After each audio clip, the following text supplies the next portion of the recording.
สวัสดีจ้าเป็ดเมื่อกี้รถตำกันตรงรถตำกันตรงเต็นท์รถไหน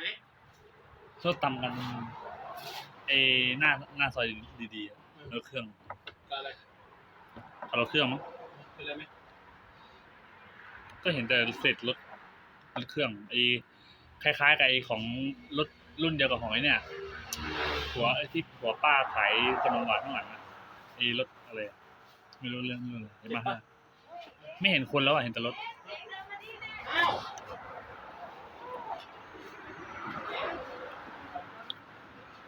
มันจะมานอนแถวนี้มั้ง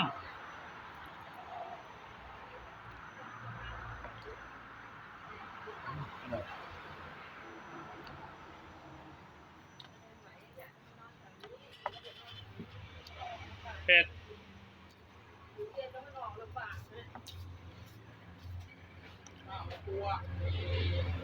ตรงนี้มันมีซองพริกนะ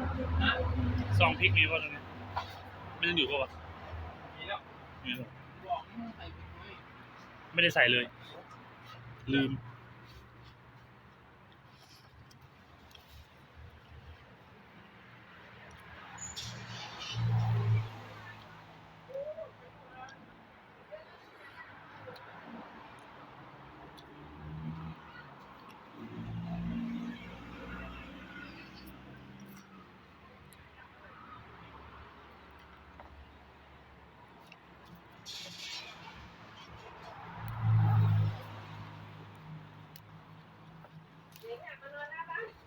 มันอยากมานอนหน้าบ้านนะ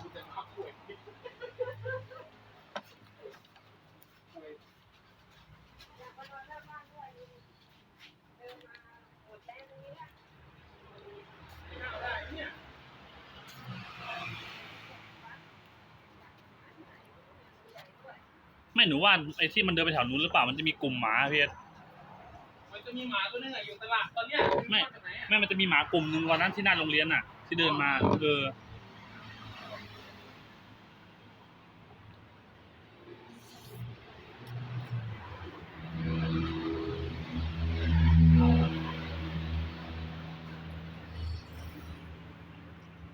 โอ้ยเฮ้ยลิ้นติดพื้นเลยลิ้นห้อยนะลิ้นติดพื้น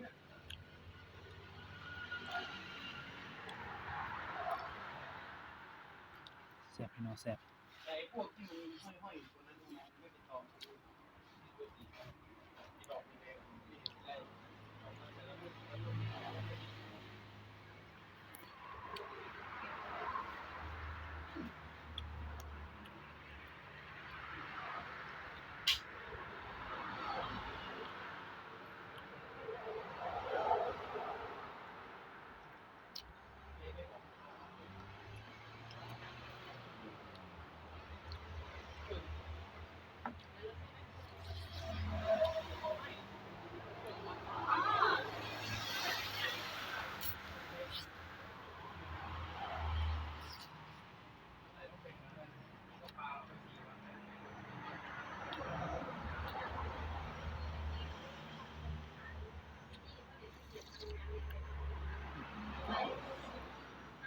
ลูกชิ้น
ยิ่งเหลือยายอย่างเงี้ย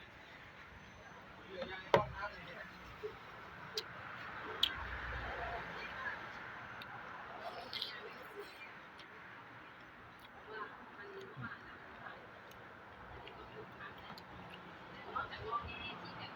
อยากเข้านั่นเขาถามว่าปวดไหมเจ๊ว่ายายไม่ปวดเลย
อร่อยมาก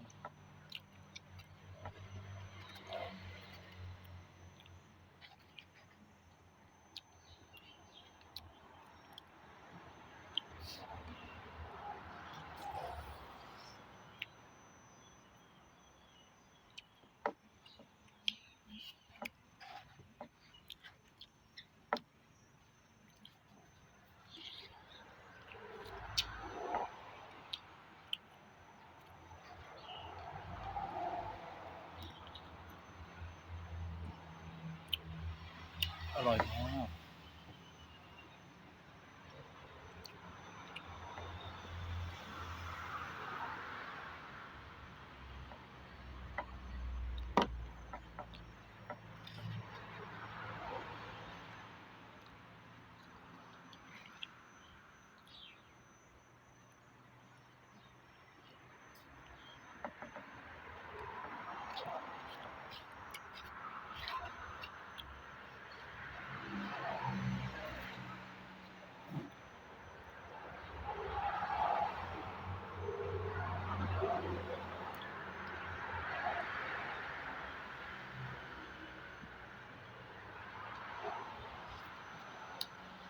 แรงสำหรับคลิปนี้ก็ฝากไว้แค่นี้นะครับ สวัสดีครับ